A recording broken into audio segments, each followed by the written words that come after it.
Today I just kind of wanted to dig into decision making. I think why you started, your newsletter is obvious, but maybe we can start there. Like, what was the decision around that? What was the origin story? Like, what was the catalyst?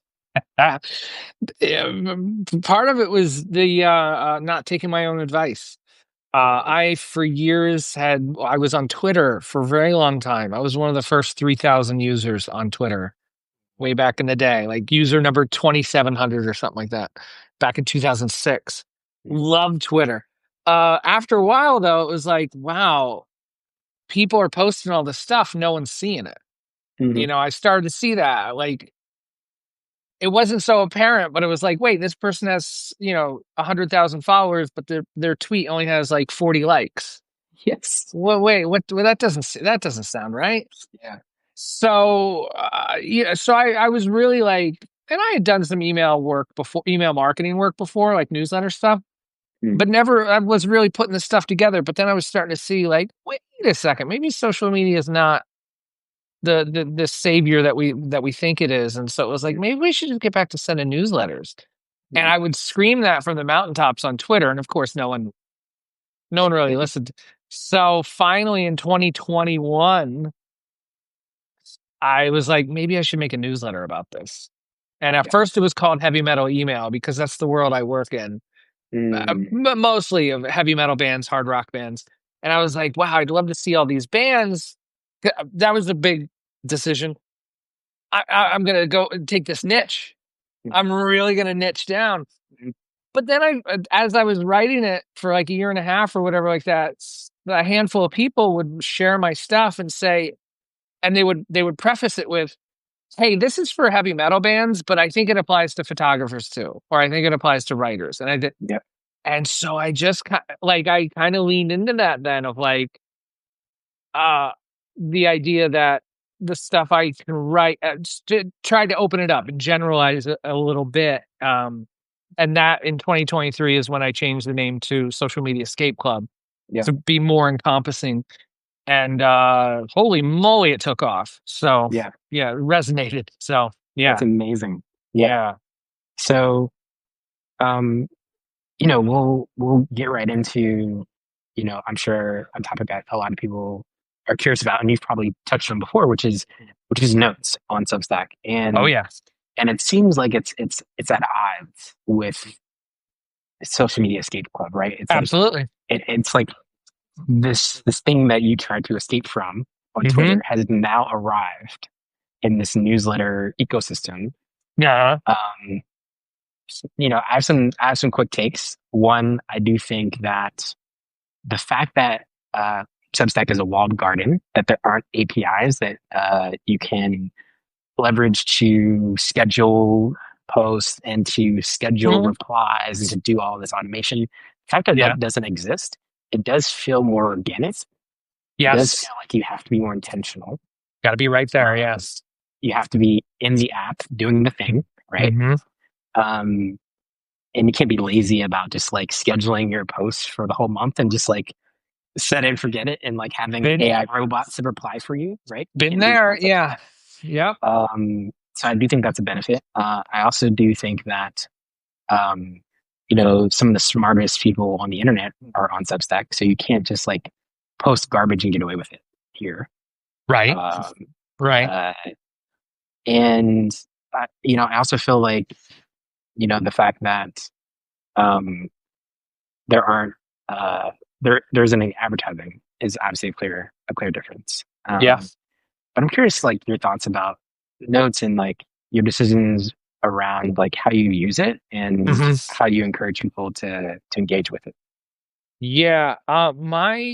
My biggest thing, because I do get that a lot. Anytime I do post something, usually just sharing my own thing or someone else's hot take about social media, there'll be one or two people that are like, "Well, this is social media," and I'm like, "Yes, I know. I've been around. I know what it looks like. This is absolute." But here on Substack, it it it is so close to getting me an email subscriber, Mhm. which can last me for a decade. Like, if you have an email list that you've been building for a decade, someone that you put on your email list today can serve you in 2030. Like it's just fact. Whereas like work I do on Blue Sky, Mhm. that stays with Blue Sky or Threads or whatever. Yeah. Even YouTube. Like, yeah, sure. What is it? The second biggest website in the world or whatever like that. But like, if I have 100,000 subscribers on there, not 100,000 people know about my new video. Yeah. So I'll take what I can get from Substack right now, Yeah. and build an email list. That said, like I've seen it a lot now, especially not really when they rolled out like the new metrics or whatever they call it with Yeah. on Substack notes. Yeah. That's yeah, but it's more of the same. It's I've seen it. Like anything of mine that might have taken off, yeah, sure. 100 of my subscribers saw it, Yeah. which to me is like, yeah, most all of my subscribers are reading my newsletter in the inbox. Not everybody's hanging out on the app all day long. So not everybody even knows what Substack Notes is. Great. So for me, and I put up a snarky Substack note about this recently. It was just a screenshot of the stats for my latest newsletter. It was like 95% email, 5% app. And I was like, spend your energy wisely. Yeah. Like, I'm not going to hang out here all day on notes, engaging and this, that, and the other, thinking that that's really how it's going to grow. Cause like Yeah. the, and to that point is the work I put there is to attract the unknown, is to attract Yes. new. Yeah. Whereas I have an email list of people that said, I've given you my email address, which is like sacred, a sacred document, like items.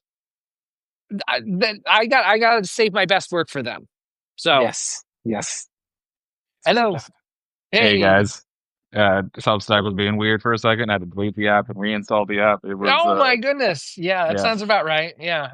Oh my gosh. it was not liking the invite that Daniel sent. It was the whole Yep. thing.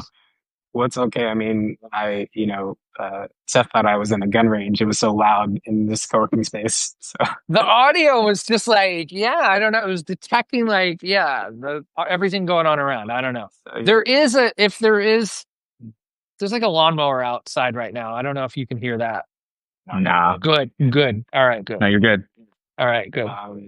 so I just want to follow up on one thing, and then I'll let John jump in. So, um, you know, uh, I keep going back to this concept about a walled garden. And I do think that people forget that they can walk outside the garden, you know, Oh yeah. in order to invite people in to the ecosystem, Oh, invite people into your newsletter. You forget that this is a newsletter. Like so many people, public figures, refer to their newsletter as a Substack. They don't even call it their newsletter. It's yeah. my Substack. And I'm like, time out. Wait a second, guys. Like, Right. like, this is, still there is an element of like community that is palpable, and like a sense of like uh, one to be like a part of something bigger than yourself. Sure. That you haven't really seen on like other social media platforms as much. Um, and so I get it, but like, how do you go about um, like splitting your time, right? Because you talked about like I don't spend a ton of time like engaging back and forth on notes. Like, how do you go about spending your time outside of Substack versus like inside of the ecosystem? Well, yeah, a ton of time outside of Substack. And then because I'm not on any other social media platform, that opens up a whole lot of other time. So a lot for me is literally like going for walks and like trail running. And like it sounds counterproductive because, like, well, how are you growing an audience that way? But like, I really feel like the time that we spend not staring at our screens is when we find our best work, is when we get our best ideas. Like, and so I really feel that time away from the laptop, time not spent staring at a screen is vital. Second to that is almost the opposite, but it's a different angle, but is like doing stuff like this.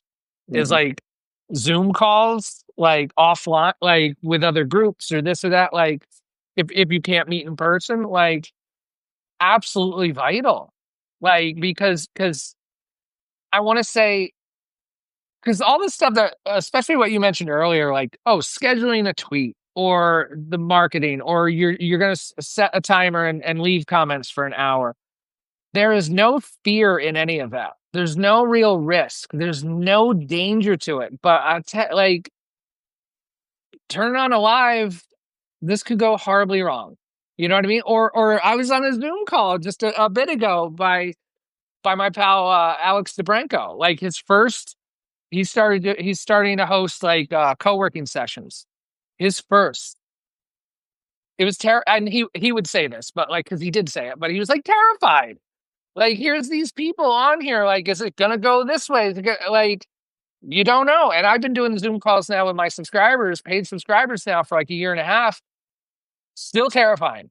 Isn't that Like such a fascinating like concept of just like taking something that feels very social media-y and then doing something like connecting through a Zoom call with people, and that feels more terrifying? Like you can literally have your words be in front of thousands of people, but the Mhm. moment that it's taken from a place of just like scrolling and then just like social media platformish to hey, we're gonna talk on a Zoom call or we're going to get on a live, it feels like, oh wait, hold on, no, we're all human people. That's super weird. Like that's scary and terrifying. Like, Mm-hmm. mm, But I think it's the immediate nature of it. Like I can't edit what I say. mm-hmm, I can't. We've all posted notes or tweets or whatever we've done. We've edited them, absolutely, and yeah, but like this, you can't edit. It's live. It's in real time, and like I think that's almost the carryover from like the 2020 like pandemic times. mm, It's like our how much we got away from small talk or just that airy kind of like breathing space in conversations and a bunch of horrible Zoom calls with clients or work and stuff like that. Like it's been hard to kind of relearn that. And like I think but there is the art to it, but like absolutely there's like a vulnerability to it. And I think that's the place where so much magic can happen and then inform what you're doing with your newsletter or your work or whatever you're doing. I think those two things, time away from the computer, but then time on the computer doing stuff like this, that's kind of scary, I think makes for I thought of this yesterday. Like, well, I'm not on all these social platforms anymore. Like, maybe I could have got 1,000 more subscribers or whatever. But like, would my work have been what it is today if I was doing that? If I was constantly fidgeting on my phone, answering stuff, at 10 p.m. and stuff like, maybe not. I like to think it wouldn't be. I like to think that the time I spent not being there has now got me right where I need to be today. yeah, no, absolutely agreed. So, All right, so leading from that, from Daniel's overall question, one of the ones yeah. I definitely have for you is how do you make sure your intention for your informational intake is 100%? Like your takes on social media, escape club as a whole I always find them bloody fascinating. We try to implement them a lot in regards to our own business, especially when it comes to the bookstore and making sure our newsletter is as tight as we possibly can. Um, how do you make sure that you don't get um, overly stuffed on the information that you take in? Like, what are some rules that you have for that? Oof. You just mean like well, yeah, back when I started the newsletter, I really I would try to stuff the newsletters as much as possible. Like I would write a bit and then I would have like here's 5 things that people said on Twitter. And here's 5 articles. Like this is happening on Facebook. This is happening here. This is and it just got to be too it was like too I don't want to say what's the word cognitive bias? Like if you like if because I could go to Google and search like Twitter controversy or Twitter. Like I could find all that stuff. Like, look how bad Twitter is. Here it is. Here's this Right. article. So I stopped doing that because I was like, I don't want to do that. I don't want to be the newsletter that's like, here's all the bad things about this. Mm, I wanted to come at it from more.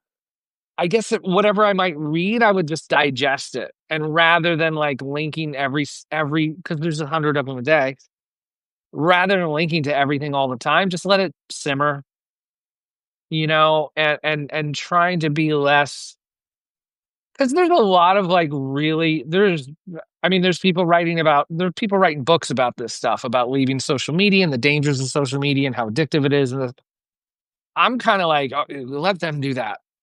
Right. Like, that's not me. Like, and so for me, I'm just trying to take stuff and digest stuff I read, but also too, going back to the Zoom calls that I do, is digesting what they have to say as well. Like, because I'm Mm, just meeting people all the time, real, artists and photographers and musicians that are getting away from social media or trying to get away, and the algorithms and the this and the that, and digesting what they have to say. And so I think a handful more of it comes from actual real people, real conversations now. okay, I like that. So your information digest, like your intake as a whole, more so stems less from the algorithm, especially because you're not involved in it as much, and Mhm. more into the conversations you actually have with people, with human people. I love that. I Yeah. love that. Yeah, really getting into, look, I'll say, like, when I started the newsletter, I really thought, because I read all the stuff that we all do in this space, like, gotta have a lead magnet, right? You gotta have that thing. And I really thought that at some point I was gonna be selling ebooks on making landing pages. Like, I thought that was gonna be me. I think I had one. And I know whatever, I sold 0 of them. And it was okay. But as I started doing my Zoom calls with actual subscribers, no one was asking about their landing page problem. They didn't have one. Did they know about landing pages? No. But like they didn't need one either. Like, it was Yeah. like so much cart before the horse kind of stuff, that it was just like, it became early on, it became, because we weren't talking about this so openly, like leaving social media. A lot of the early conversations were like, how could I ever leave Instagram and get the word out? And there was like those early calls were a lot of fear and a lot of like trepidation and a lot of, can I do this? And now our Zoom calls are like just filled with badasses that are just like, I don't give a crap about, like, people are just like, screw Facebook, whatever. This is what I'm doing now. And it was like such a shift. And so it's been really fun seeing, like, because those Zoom calls at first were that place to have that conversation. Like, we could all come together and be afraid together. Like, we Mm, were like, I think it was only a year ago I deleted my LinkedIn page. That was one of the last for me to I delete. have yet to pull the trigger on that. That feels Right. like That's that's impressive. closing all the doors in regards Yeah, to like my career. right. But like it's just one app. Like it makes no sense. Like it's an app. I have my resume, but like You doing have your that feels like connections. Yep. Yeah. So, like, I was scared to do it, but, like, eventually I was just like, it doesn't serve me. I've gotten 2 jobs ever from LinkedIn. They both sucked, and I got a whole bunch of horrible leads, and so it's just like, I don't need this anymore. So, but it was because of having that place of other people saying, like, yeah, I deleted LinkedIn. Yeah, I deleted Instagram. And so it became like, I don't know, it's kind of that whole, like, we need to see other people doing some stuff first before we sometimes take that leap. We need to know right. it's possible. That's interesting the way you saw your community as a whole like grow. Because like you can literally point from, hey, we were terrified here, and then Yeah. now we are all just like, this is what we do. Just we are people who just don't do social media. Like that's it. Yeah. Like Yeah. that's incredible. The predominant attitude on those calls on Thursdays mostly is the one I do on Thursdays. Uh, it's people. And this goes back a little too of like, if we're not on the apps, what are we doing? Like, it's people talking about the things that they do outside, like in real life, making QR codes on bookmarks and handing them to people, or what, like, just, or That's a brilliant idea. making flyers of their newsletter and leaving it in places where it makes sense. Like, that old school kind of stuff. Actually having business cards. We have one person on the call to talk about they went to a design conference in Chicago and they were like, or maybe it was like an after party or something like that, but there were only two people that had business cards at this thing. Business Mm. cards, like the thing that you hand to people in real life, instead of just saying like, "Oh yeah, I'm John 867 on, Instagram." Like, no, like designers, you would think designers would have business cards, but that's like a lost art. And like, so a handful of people, it was just interesting. It's these small, like low stakes thing these days of having a business card or a flyer or whatever, like to be able to hand to people. No, I agree entirely. You I've know been what's to multiple tech conferences where it's just like, oh yeah, my Instagram or go to my LinkedIn. And I'm just like, I personally I don't have a business card, and it's been one of those things that have been on the list for a while. Hmm. Um, and so it's just I can see it. I definitely like as you say it, I'm just like, oh, that's right. Like last time I had a business card was probably back in like 2013, 2014 Yeah. maybe. Which makes it so special now. Like, which makes mail so special now. No one's mailing stuff, but I'm subscribed to. Her name's Hannah. I was just telling someone about this today. Cat Drool on Substack. Cat Drool. Does a monthly piece of art that they send out every month. It's like it's not. Yeah, you sign up on their website, $6 a month, and I get a piece of art from them every month. That's dope. Yeah, because what else do I get in the mail? Nothing. I get dumb credit bills? card offers or Yeah. bills. Yeah, mostly bills. Yeah, or dumb flyers I throw away. But like that person Get coupons. or coupons, yeah, is not devoting their time to, updating Instagram or whatever. Like every month they have to make something and send it out to people that pay them to do so. And like that, to me, that goes back as well to who's the most important person in that equation? Is it to be over here trying to attract everybody and get more people in the funnel, or make a killer piece of art for people that already pay me to do that? In the sense that now I'm talking about it with this audience, and other people might look up Cat Drool on Substack now and become a subscriber because that's such like a unique thing rather than follow this hashtag. Agreed. Agreed entirely. So I love it. I love it. You know what's interesting too cool. is I think that because you have like the website and Substack, and that's it. Mm, I yeah. think that actually allows you to compound like the engagement you're getting on both because it's like this is it. This is the only place you can find me, right? Yes. And so you're just funneling everybody into like Mhm. one location essentially. Oh, Instead of instead of it being like divided across. Yeah, I see Mhm. what you're yeah, saying. it's like if you want to reach Seth, like this is where he's at, and that's it. That's it. Yeah, I preach that to a lot of artists too. Of like, I need to be on this platform and this platform. If you are doing an art opening at one particular venue, like, yeah, but Oh yeah. I'm in Nebraska. I'm 1,000 miles away. I can't come. Well, I guess you're not coming then. Like I'm doing an exhibit here, or I think about that with bands. Like I'm playing this place in Tennessee on a Tuesday night. Oh, but I have to work that night. Well, you're not going to see us then. Like really placing like artists and the people that make this kind of stuff, that do this kind of stuff. This is where I am.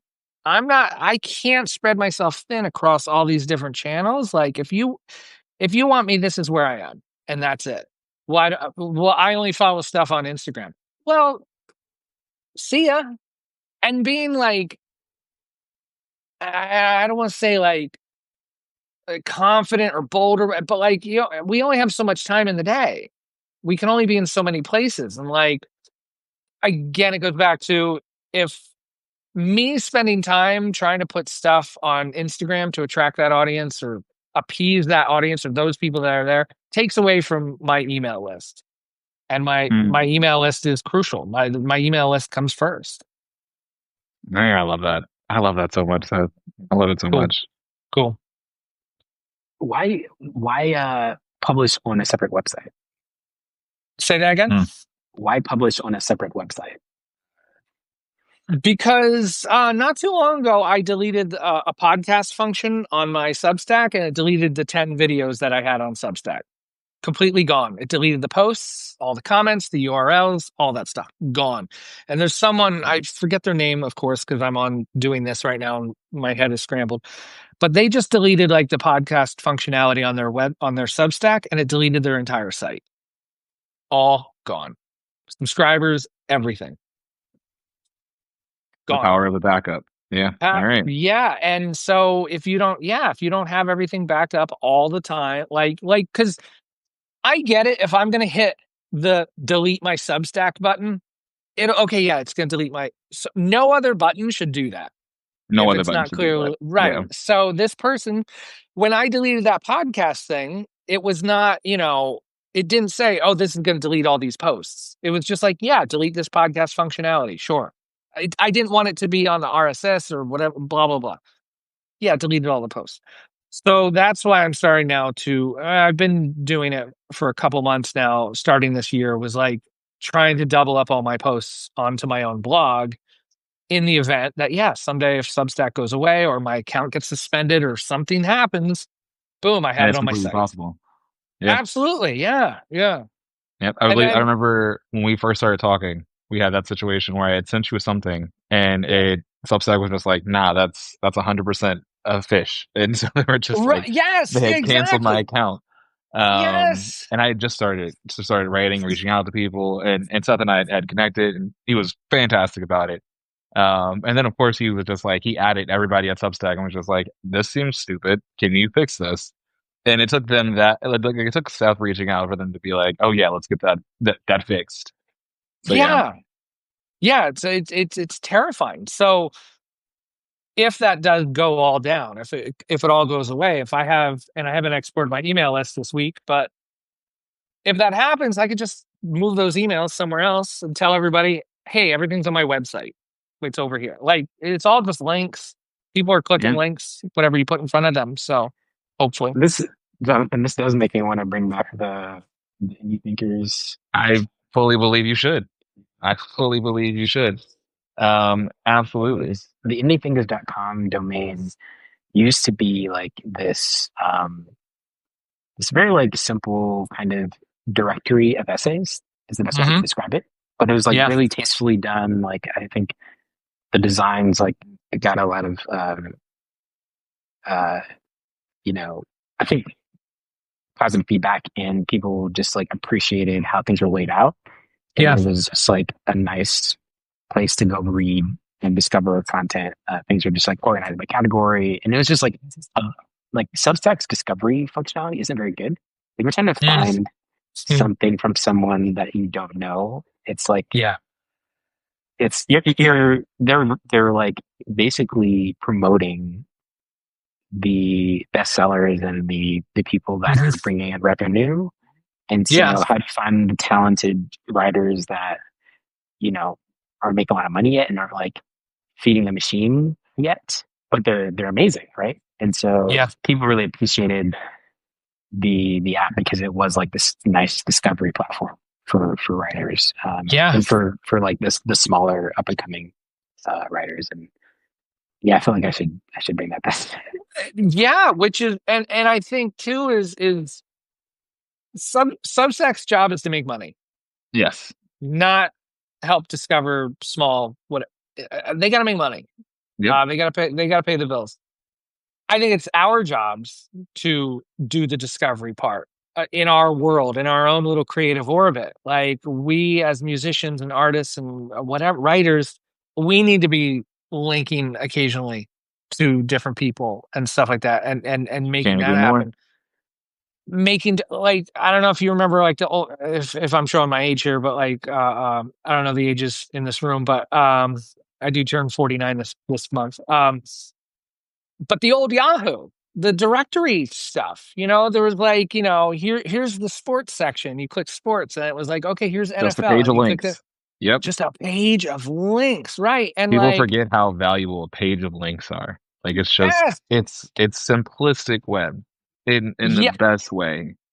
It like there, it's just a website with Like right now, zines are a big thing. That was Zines have literally taken the off. app. It was like a website of links. Yeah, okay, yeah, and so like right now, it just seems like there could be a one-page site of like different zine printers or reviews of photocopiers or different style. Like here's Yep. video, instructional videos. And don't go to YouTube and type in how to make a zine. No, this is the page that tells you like the best videos to go look at and stuff like that. Like the lack of, not lack, but that sounds hard, but just like lack of editorial discernment is what I like Curation. to say. Yeah. Curation. Yeah, absolutely. Instead of one, leaving everything to algorithms, or two, just putting everything in there, like, yeah, be an editor, be a tastemaker. Like, well, a bunch of those old blogs back in the day were like, we post 10 times a day and those 10 posts mattered, because they didn't post 40 times. Eventually, they started to post 40 and 50 times a day because of the ad revenue and the SEO juice. And then, man, people got tired of that. So, Yep. yeah, editorial discernment curation is huge, especially now that we have algorithms that are doing all this stuff for us. So, So see I it all think the that was time a. on. Oh, go ahead. No, you're good, Seth. You're good. Go for it. I was just going to say, see it all the time on Substack notes. Oh, why isn't the Yes. feed giving me this? But screw the feed. Yep. Like, if you find someone on the feed that you like and this and that, click on their profile and find out who they're subscribed to. Find out who they're following, and then Find out follow who they're them. recommending. It's Yep. like the thanks list in a CD from back in the day. Like, Yes. do a little work. I sorry, not sorry. Like, it takes a little effort. Like, because if we keep just letting algorithms run this, of course, we're going to get pissy about it. Oh, it's not showing me that. Well, it's a computer. You have more taste than a computer. Go find the people to follow. I think that's even more important. I mean, you see it throughout different articles here that tackle the whole LLM and creativity thing. But in today's age, where you can literally go into an LLM bot and make anything, I think it's more prevalent for people to have an understanding of um, not being just algorithmically fed. Like, Mm-hmm. hey, I like this. Why am I drawn to this? Asking those types of questions, like, you know, I like this level of poetry. These wordings, they say something to me. So why? Why is that? And being able to ask that, I think we very easily, all started agreeing, somewhere probably in between, 2012 and now, that we're all just going to listen to these algorithms because it's supposed to make our lives easier, right? They were pitched as hey, don't, Facebook will show you what you need to know. Instagram will show you the people you want to see. Substack will find Spotify you the will writers show. you want to Yep. read. Yep. And so, but to your earlier point in regards to the fact for your Zooms, it's your content, your things you trust to select are coming from trusted sources and people you actually communicate with in daily. I think it's fantastic. I think that approach as a whole allows us, one, as creatives, to consistently see each other's work, and then also be able to say, hey, yeah, no, that's cool. I know why that's cool for me because I like the way this looks, or the Mm-hmm. way that wording is makes sense to me and it connects with my brain. Um, but yeah, versus just, hey, I'm gonna take a look at this AI created image and this next one and et cetera, et cetera. And I'm just gonna keep swiping and swiping and swiping until my brain eventually, my thumb falls off and my brain melts. Yeah. Um, but yeah, I That's it I right think now. That's the internet right now. Yeah. that's the internet right The- now, and it used to just be a page of links. It's like, right. Right. But then, that page of links was manually updated by actual humans, and actual Yahoo. people. Yeah, Yeah, Yahoo didn't want to pay those people. That eats into profits. We'll get a yeah, computer to do it. We'll get a computer to automatically index everything. And so, yeah, it took the humanity out of it. So, but that's what then blogs came around, and people were like, they were selecting what to write about and what to put on their site. And those people earned the trust and became the tastemakers of the field that they worked in, like in tech, in finance, in sports, whatever, art, sneaker absolutely. culture, whatever. And so, but then we start forking all that material into social media, and they made money off of that. Great, Only happy to then. have. Yeah, Yep. yeah, only them. Yeah, and you couldn't link to your stuff afterward. And yeah, and now we're left here where it's just like, well, now what do we do? And it's like, that other stuff didn't go away. Email newsletters still work. Every smartphone ships with a browser. Like, I let's think it go. was something you had written. It was probably months ago, but something in regard. It was either a note or it was a proper post, but it was something about like the email app being like the original app, right? Like it was the Mm, founding application for all of us, and it's still the sure. most used app that anyone Yeah. uses. Like Right. everyone's Yeah. in their email daily, and I was just like, Every wow, that's insane to me because I never yes. think about it. It's just there. It's that right, right. And like you need an email address to open up a bank account to get your direct deposit. You're emailing jobs to get like they're gonna email you a yes or a no. They're not DMing you on Instagram. I hope. Like Uh, I don't know what I don't know what It job that varies. is. Right, right. So Depends on the job. it yeah, really does. yeah. Whatever you do, whatever. But yeah, every smartphone ships with an email, an app, and a browser. So I've heard that like, well, what are we gonna do? We're gonna go back to like bookmarking stuff and like, yeah, why not? Like, I plug in ESPN.com on my browser, and I wish they'd update it someday and make it like less crappy and just give me some headlines. Get to the headlines. That's They're all I look at. I they're just never gonna do it. no, they never will. You're right. You're right. But like, just give me the headlines. I want to see those. Like, what's Steve Kerr? Not Steve Kerr. Steph Curry. How's his hamstring? Like I that's what I know. care about. Like, Yeah. don't make me go to Google and type in, Steph Curry and whatever crap I'm gonna get from that. So. Yeah. So before we let you go, Seth, I did want to touch on deep work. I know we were talking about this Mm, a little bit. Uh, like how do you, carve out time for it? Like how do you protect the time? mm, And what do you focus on? Like maybe like what's top of mind right now? Like what are you doing on the deep work side? Um, Also, yeah, Jamal noted. I didn't know you were a hoops fan either. I'm a I diehard didn't either. I was gonna basketball I fan. was So gonna cue that for a DM, but I was just yeah, like, so yeah, that's a tangent though. We could talk about oh, oh boy. Yeah. Brown. Old school Portland Trailblazers, like Clyde Drexler back in the day. My friend was a Bulls fan in the '90s, and I was Okay, like, "No, I'm not going to be. I'm going to go for the Portland Trailblazers." Of course, they got nice. steamrolled by the Bulls all the time with Clyde Drexler and all them. So, yeah. Okay, cool, man. But yeah, like um what's on the agenda for deep work right now? Oh, I mean, right now, and like I said, my subscribers come first. Like spending less time on Substack notes, hmm because it's easy in that social media world to like, let me just put out this quick thing, get a few comments, maybe it leads to a subscriber or something. But like more and more, I'm saving that kind of stuff and literally putting it into like an app, a notes app, saving it for a new post or something like that. Because I feel mm, sometimes when it bubbles up, it's like if I think this is gonna hit, let me just save it for my subscribers. Um, and then also carving out time. I put on the schedule. My Zoom calls that I do. I consider that deep work because like I have to be super present. I can't be fidgeting on my phone. I can't be like uh, there's freelance work that I don't want to do that I don't consider deep work. And yeah, I like to like snack when I'm doing that work. I'm distracted as anything doing that. Oh, let me pour another cup of coffee. Like, but what I know when I'm in that deep work is like I don't even need to eat. I don't need to hydrate. Like time ceases to exist. Like, and so I try. So for me lately, it's thankfully like I mean, the work I do with Social Media Escape Club is not my full time income. It's approaching very slowly, but we're getting there. Again, not full time, but like something.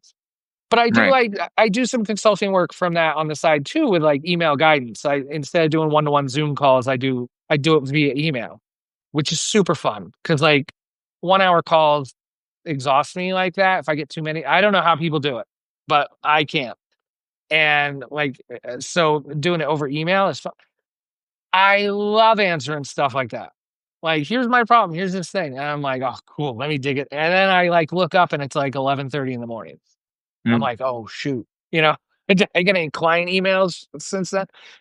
So really, I've been trying carving out time. Like I have the freelance capacity right now to be able to do that. But like I lost a client in November. So it's like, well, let me just go in a little bit more on the social media escape club side of things. And so, yeah, it's kind of taking away the busy work. I can't take credit that I took like that client had to let me go because they lost a client up the chain. So okay. Hmm. But it was just like, okay, well, let me fill it then with what I want to do a little Oh, I bit, like that. Yeah. Yeah. And again, and it's not full time, but like it's just like, let me dabble here. Let me get a little daring and push some of the freelance work. Like it's done. Like my work, I don't have like work that is like super time intensive. It gets done. It's on a calendar. We get it done. But carving out that time, allowing myself to like kind of get lost in it is really what helps. And like, so yeah, so answering some of those emails, like again, it goes back to the point of like, well, I could go on social media and try to do stuff and post stuff and get more, or I could answer the 2 email guidance questions I have in my inbox that are potentially like gonna pay me for like, 6 emails of back and forth. So it's like so often there's like that allure, but like that deep work, like the deep work I consider could be like emailing potential clients or reaching out to, doing the daily networking kind of stuff that can pay off 3 years down the road for like job Hmm. opportunities and work opportunities. So like, yeah, I don't know, just trying to carve out time for like, because it's the social media and all that stuff. There's so many distractions. There's Yeah. so many NBA highlights to watch on YouTube, but like I gotta put them off for a bit. So yeah, that's the deep work for me. Love it, man. Cool, Cool. cool. Well, yeah, no, Thanks. we're hitting almost 50 minutes, so we'll Yeah, let you yeah. go, man. But this was Cool. awesome. Really appreciate your time, man. Yeah, Is there thanks for anything else you asking wanted me. to add before we jet? Or I would say my big thing is just because I know we're coming at this from the newsletter side of things, kind of, but like I'm really stressing now of like not stressing so many of the metrics associated with the newsletter space. yeah, My open rate went down 3% over the last 2 weeks, and it's like it's 2 weeks. Just call it I'm really stressing that of like oh, my click rate went down a bit. What, it's 8%. What, that's great. Like chill. Like you're good. It's like 8%'s great. So yeah, I'm like I want us to try to take away the stress of the email newsletter space and not treat it like such a micro, like let me get into analytics all the time. Yes, if your open rate's 8%, there's a problem. But until then, like just just take your time, write a good newsletter. Just take your time. I Take your absolutely agree. time. I think the metrics are always a double-edged sword. I'm a data nerd, so I love to see them in general. Like I love to see They're data. fun. Yep. But like it's when you start attaching your creative value and your overall like output to that and trying to like, oh, let me go back and see what performed that well before and let me just start doing Hmm. a bunch of that, right? And I for the most part, whenever I see it, I do the people who are just like, I'm gonna teach you how to 10x your Substack. I swipe, I'm just like, don't show me any of that again. I don't want to see that. But all of it normally comes down to just like, take a look at your metrics. What performed well? Do more of that. And Right, and how I said, like I used to put all those links in there of like all the bad stuff that Facebook did or whatever like that. Like, exactly. yeah, if you get great at doing that, now you got to do that.